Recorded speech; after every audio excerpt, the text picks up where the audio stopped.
ලංකාවේ අපි ගොඩක්ම කන මස් වර්ගය මොකක්ද? කුකුල් මස්. ලංකාවේ මිනිසුන්ගේ ප්‍රෝටීන් ප්‍රභාව අතරින් අංක 1 කුකුල් මස්. හැබැයි ඔබ මේක අහලා තිනවද? අනේ බ්‍රොයිලර් කුකුල් මස් කන්න එපා. ඒවට හෝමෝන ඉන්ජෙක්ට් කරනවා. ඒ කුකුල්ලු සති 6කින් මරනවා. ඒක ස්වභාවිකද? බ්‍රොයිලර් චිකන් කන නිසා තමයි ළමයින්ට ඉක්මනට වැඩිවියටපත් වෙන්නේ. මේ වගේ කතා ඔබ අහලා තිනව නේද?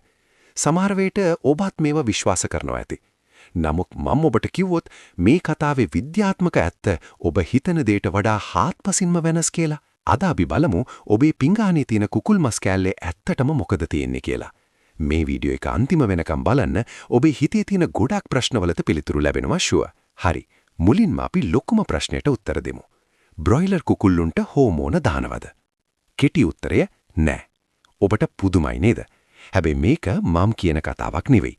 ලෝක සෞඛ්‍ය සංවිධානය FAO එක, ඇමරිකාවේ FDA එක, යුරෝපයේ EFSA එක මේ හැම ආයතනයක්ම තහවුරු කරලා තියෙනවා නූතන කුකුල් මස් කර්මාන්තයේ හෝමෝන භාවිතය නීති විරෝධී සහ අනවශ්‍ය දෙයක් කියලා. ඇත්තටම 1950 ගණන්වල ඇමරිකාවේ DES කියන සින්තටික් ඊස්ට්‍රජන් හෝමෝනයක් කුකුල්ලුන්ට දුන්නා. ඒක ඇත්ත.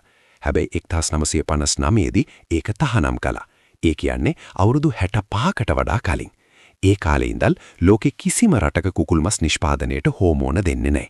ලංකාවෙත් එහෙමයි. එහෙනම් ඇයි මිනිස්සු තවම මේක විශ්වාස කරන්නේ? ඒකට හේතුව තමයි අපි දකින දේ. බ්‍රොයිලර් කුකුලෙක් සති 5-6කින් කිලෝ 2ක් වෙනවා. අපේ ගෙදර හැදෙන ගම් කුකුලෙක් ඒ තරම් වෙන්න මාස ගාණක් යනවා. ඉතින් ස්වභාවිකවම අපි හිතනවා අනේ මේකට මොකක් හෝ හෝමෝනයක් හරි දෙනවා ඇති කියලා. නමුත් ඇත්ත කියන්න ඕන. බ්‍රොයිලර් කුකුල්ලු මේ තරම් ඉක්මනට වැඩෙන්නේ ප්‍රධාන හේතු 3ක් නිසායි. 1. ජාන තේරීම සිලෙක්ටිව් බ්‍රීඩින්. මේක හෝමෝන නෙවෙයි ජෙනටික්ස්. අවුරුදු 60කට වැඩි කාලයක් තිස්සේ විද්‍යාඥයෝ ඉක්මනින් වැඩෙන මස් ගොඩක් තියෙන කුකුල්ලු තෝරලා ඒ වගෙන් බ්‍රීඩ් කළා. පරම්පරාවෙන් පරම්පරාවට මේ ලක්ෂණ ශක්තිමත් වුණා. මේක හරියට ඔබ විශාල බල්ලෙක් සහ තව විශාල බල්ලෙක් බ්‍රීඩ් කළොත් ඊළඟ පරම්පරාවේ බල්ලත් ලොකු වෙනවා වගේ දෙයක්. මේකේ හෝමෝන නැහැ. මේක ස්වභාවික තේරීමක්. 2. ආහාර සූත්‍රය ෆීඩ් ෆෝමියුලේෂන්. බ්‍රොයිලර් කුකුල්ලුන්ට දෙන කෑම හරියටම විද්‍යාත්මකව සකස් කරලා තියෙනවා. ප්‍රෝටීන්, කාබෝහයිඩ්‍රේට්, විටමින්, ඛනිජ ලවණ හරි අනුපාතයට මිශ්‍ර කරලා තියෙනවා. හරියට ඇත්ලීට් කෙනෙක්ට ඩයට් ප්ලෑන් එකක් හදනවා වගේ. මේ කෑම නිසා කුකුලාට ඕන සෑම පෝෂකයක්ම නිවැරදි වේලාවට ලැබෙනවා. ඒක නිසා වර්ධනය වේගවත් වෙනවා. 3. පරිසරය. බ්‍රොයිලර් ෆාම් එකක උෂ්ණත්වය, ආලෝකය, වාතාශ්‍රය හරියටම පාලනය කරලා තියෙනවා. කුකුල්ලුන්ට ලෙඩ වෙන්නේ නැහැ. ආතතිය අඩුයි. ශක්තිය නාස්ති වෙන්නේ නැහැ. මුළු ශක්තියම යොදවන්නේ වැඩෙන්න. ඉතින් හෝමෝන නැතුව මේ තුන එකතු වුණාම කුකුලෙක් සති 6කින් කිලෝ 2ක් වෙන්න ඒක පුදුමයක් නෙවෙයි. ඒක විද්‍යාවක්. හරි. දැන් ඔබ හිතනවා ඇති ඒ හරි හෝමෝන නැහැ. එහෙනම් බ්‍රොයිලර් චිකන් කන එක 100% සේෆ්ද කියලා. මෙන්න මෙතන තමයි අපි ඇත්ත කතා කරන්න ඕන. හෝමෝන ප්‍රශ්නයක් නැහැ. හරි. නමුත් වෙන ප්‍රශ්න තියෙනවා. 1. ප්‍රතිජීවක ඇන්ටිබයොටික්ස්. හෝමෝන නොදුන්නත් සමහර ෆාම් වලදී කුකුල්ලුන්ට අධික ලෙස ප්‍රතිජීවක දෙනවා. ලෙඩ වෙන්න කලින්ම ප්‍රොෆිලැක්ටික් දෙනවා. මේකේ ප්‍රශ්නය මොකක්ද? ඔබ මේ කුකුල් මස් කනකොට ඒ ප්‍රතිජීවක අවශේෂ ඔබේ ඇඟට එනවා. කාලයක් යනකොට ඔබේ ඇඟේ බැක්ටීරියා වලට ප්‍රතිජීවක වලට ප්‍රතිරෝධය ඇති වෙනවා. ඒකට කියනවා ඇන්ටිබයොටික් රෙසිස්ටන්ස් කියලා. මේක ලෝකයේ තියෙන ලොකුම සෞඛ්‍ය තර්ජන වලින් එකක්. හිතන්න ඔබට නියුමෝනියා හැදුනා දොස්තර ඇන්ටිබයොටික් දුන්නා ඒක වැඩ කරන්නේ නැහැ. ඒ බැක්ටීරියා දැනටමත් ඒකට හුරු වෙලා.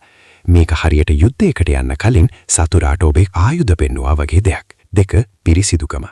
මස් සැකසෙන තැන්වල සනීප ආරක්ෂාව ගැන ප්‍රශ්නයක් තියෙනවා.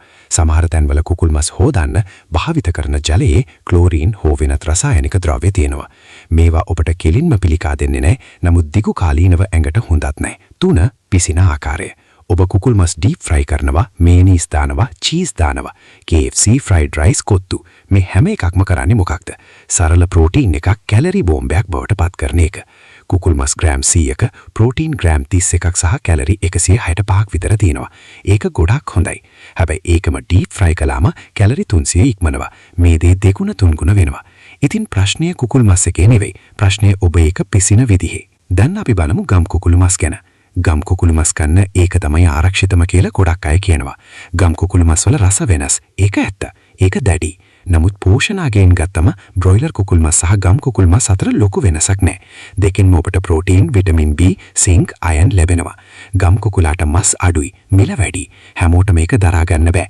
ඒ නිසා බ්‍රොයිලර් කුකුල් මස් නරකයි කියලා හිතලා ඒක අත්හැරලා මස් කන එකම නැවතුවොත් ඒකත් ප්‍රශ්නයක්. ඔබට ප්‍රෝටීන් ඕන.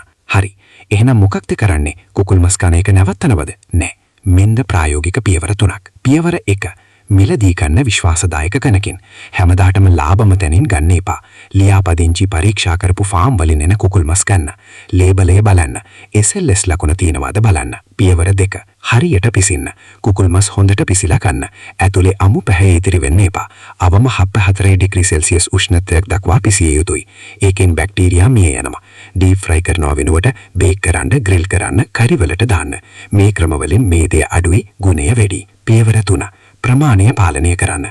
දවසට ඔබට ඕන ප්‍රෝටීන් ප්‍රමාණය ඔබේ බර කිලෝවකට ග්‍රෑම් 0.8ක් විතර. කිලෝ 70ක පුද්ගලයෙක්ට දවසට ප්‍රෝටීන් ග්‍රෑම් 56ක් ඇති. ඒක කුකුල් මස් විතරක්ම නෙවෙයි. පරිප්පු, බිත්තර, මාළු, සෝලා මේවත් එකතු කරන්න. දවසේ හැම වෙලාවටම චිකන් දාගන්නවා වෙනුවට විවිධත්වයක් තියාගන්න. මතක තියාගන්න, බ්‍රොයිලර් කුකුල් මස් වල හෝමෝන ඉන්ජෙක්ට් කරනවා කියන්නේ මිත්‍යාවක්. නමුත් ඒ කියන්නේ ඕනතරම් ප්‍රමාණයක් ආරක්ෂිතව කන්න පුළුවන් කියලා නෙවෙයි. ප්‍රතිජීවක අවශේෂ, සැකසුම්, පිසින ආකාරය මේවා ගැන ඔබ දැනුවත් වෙන්න ඕන. ඔබේ ශරීරය ඔබේ වගකීමක්. මම කිව්වේ විද්‍යාවක්. තීරණය තියෙන්නේ ඔබේ අතේ. අදම ඔබේ කුකුල් මස් කන පුරුද්ද ගැන පොඩ්ඩක් හිතන්න. ඔබේ පවුලේ අයගේ යාළුවන්ගේ සෞඛ්‍ය රැකගන්න මේ වීඩියෝ එක ෂෙයා කරන්න. සෞඛ්‍ය විද්‍යාව සහ ඇත්ත කතා දැනගන්න කළු සුදු channel එක subscribe කරන්න.